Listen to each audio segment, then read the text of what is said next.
যখন বের হবে পৃথিবীর পানি খেয়ে শেষ করে ফেলে দিবে একেবারে। এর এত বেশি হিংস্র হবে যে এদের সাথে লড়াই করার মতো ক্ষমতা কোনো মানুষের থাকবে না। এমনকি ঈসা আলাইহিস সালামেরও নয়। ঈসা আলাইহিস সালাম তুর পাহাড়ে চলে যাবেন মুসলিমদেরকে নিয়ে।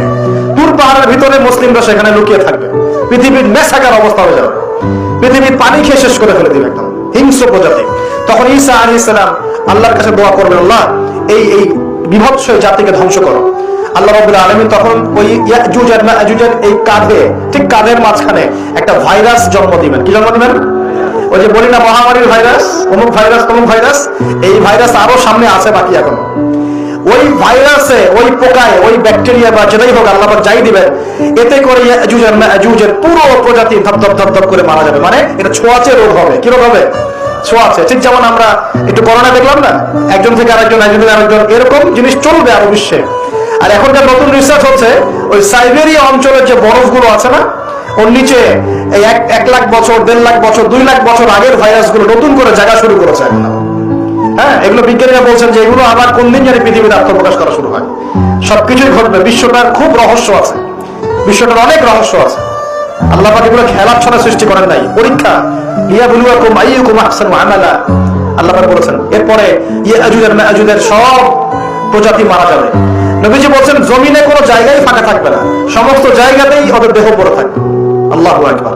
এরপর ঈসা আলাইহিস সালাম আল্লাহকে বলবেন, আল্লাহ জমিনটাকে পবিত্র করে দাও। আল্লাহ পাক কি করবেন জানেন? বড় বড় নখরওয়ালা, বড় বড় নখ আছে, নখ দেখেছেন? বড় বড় নখওয়ালা একটা স্পেশাল প্রজাতির পাখি আল্লাহ পাঠাবেন। কি পাঠাবেন? পাখি। এটা কোন পাখি, কি নাম আমরা জানি না। তো ওই পাখি কি আর দেখা গেছে?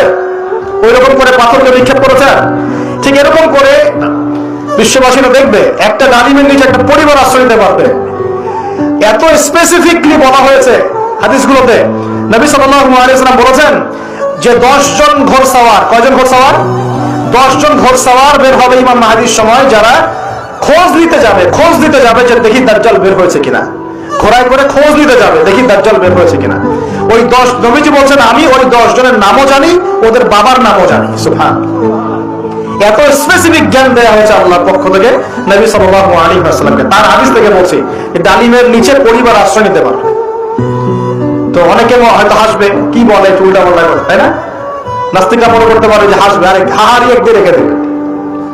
এখন মানুষ ফেসবুকের মতো চিন্তা করে, ফেসবুকের মতো হাসে, ফেসবুকের মতো কাঁদে।